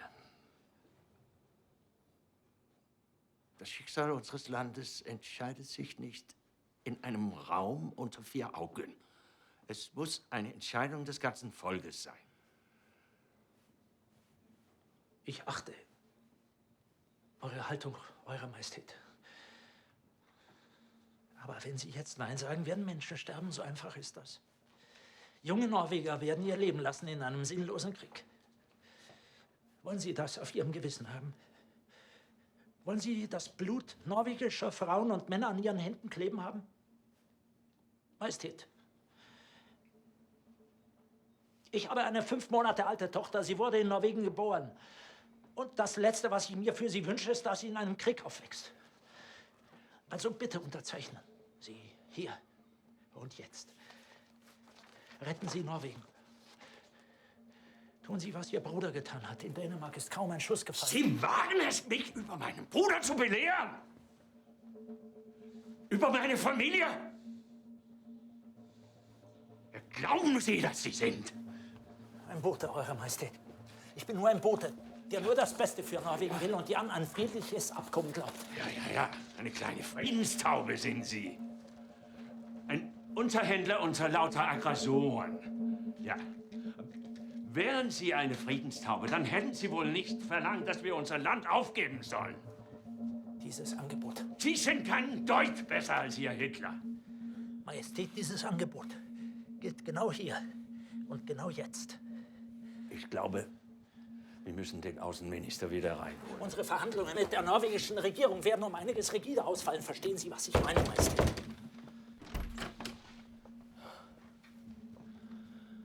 Ich weiß nicht, was Sie und seine Majestät besprochen haben, während wir draußen waren. Aber die norwegische Regierung ist bereit, mit Deutschland zu verhandeln, sobald uns die Bedingungen gemacht werden. Es gibt keine Bedingungen. Es gibt keine Verhandlungen, solange es keine Unterschrift vom... Cool. Er sier at vi kan forhandle så snart vi blir kjent med betingelsene. Mein Herr, bitte, setzen Sie sich. Dr. Breuer, may we please continue this in English? First of all, the Führer can negotiate with us. There are negotiations with me. I have my strict orders from the Führer.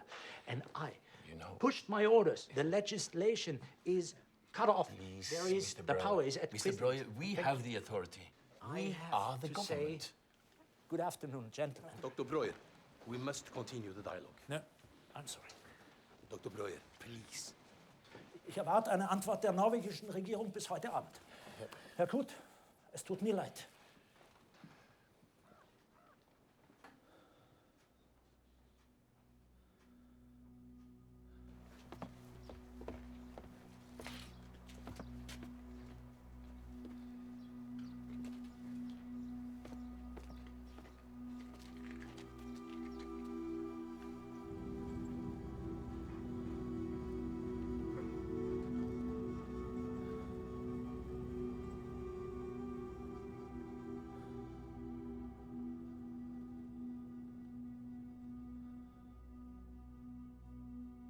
Det har gjort et vældigt indtryk på mig. At ansvaret for de ulykker, som kommer over land og folk, hvis de tyske krav afvises, lægges på mig. Og det er et meget tungt ansvar. Så tungt, at jeg gruer for at bære det.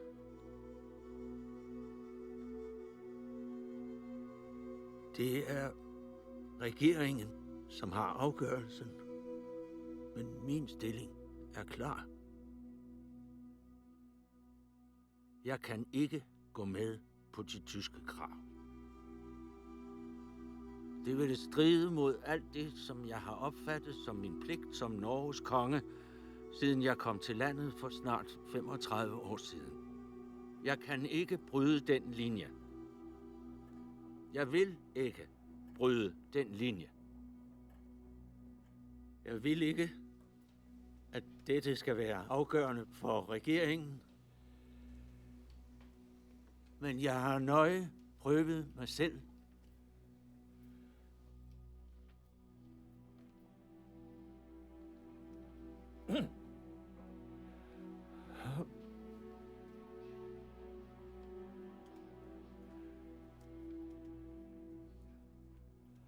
Og overvejet min stilling. Og jeg kan ikke udnævne Quisling, som jeg ved ikke har nogen tillid i folket. Skulle regeringen bestemme sig for at gå med på de tyske krav, og jeg forstår fuldt ud de grunde, som taler for det, i betragtning af den overhængende fare, vi står i, og fordi så mange unge nordmænd vil skulle give deres liv i kampen. Skulle I vælge at gå med på disse krav, så er der ingen anden udvej for mig, end at abdicere.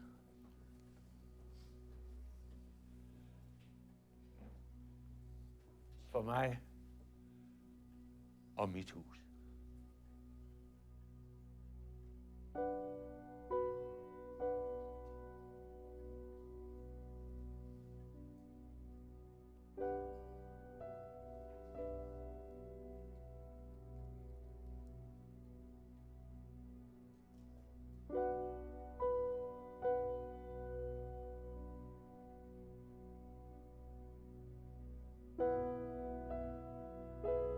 Ich habe verstanden. Danke.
Kom.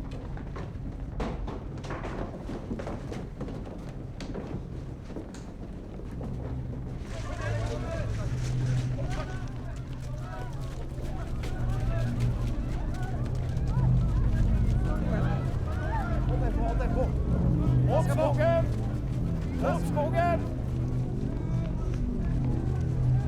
Kom! Hender med bakken! Brøyt vei! Kom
Ja. Da er han her. Er du klar? Harald, kom da. Bare kom. Kom da. Nej. Ej, hvor er det dejligt at se dig. Det har jeg glædet mig til. Goddag, min dreng. Nej.